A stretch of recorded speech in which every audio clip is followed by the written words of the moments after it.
السلام علیکم ورحمۃ اللہ وبرکاتہ۔ کیا آپ جانتے ہیں کہ نماز تسبیح کا طریقہ کار کیا ہے اور اس کی فضیلت کیا ہے؟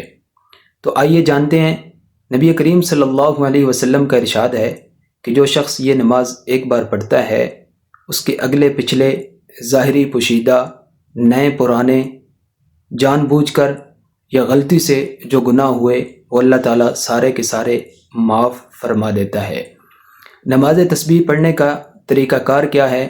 وہ یہ ہے کہ 4 رکعت نفل نماز تسبیح کی نیت کریں اور پہلی رکعت کے اندر ثنا پڑھنے کے بعد ولا الہ غیرک کے بعد 15 بار یہ کلمات ادا کرنے ہیں: سبحان اللہ والحمد للہ ولا الہ الا اللہ واللہ اکبر ولا حول ولا قوت الا باللہ العلی العظیم۔ اس کے بعد اعوذ باللہ، بسم اللہ، سورہ فاتحہ اور کوئی دوسری صورت پڑھنی ہے۔ پڑھنے کے بعد رکوع جانے سے پہلے 10 مرتبہ یہ کلمات پھر پڑھنے ہیں۔ پھر رکوع کے اندر رکوع کی تسبیحات کے بعد 10 مرتبہ یہ کلمات پڑھنے ہیں۔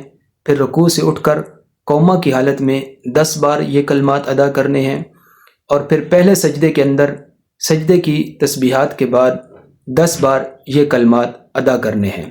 پھر پہلے سجدے سے اٹھ کر دوسرے سجدے میں جانے سے پہلے جلسہ کی حالت میں بیٹھ کر 10 مرتبہ یہ کلمات ادا کرنے ہیں۔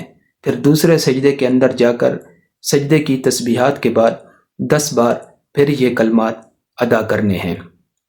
ایک رکعت پوری ہوئی، باقی 3 رکعتیں بھی جیسے پہلی رکعت پڑھی ہے اسی طرح وہ بھی ادا کرنی ہیں۔ فرق صرف اتنا ہے کہ پہلی رکعت کے اندر ثنا ہے، دوسری رکعت کے اندر ثنا نہیں ہے۔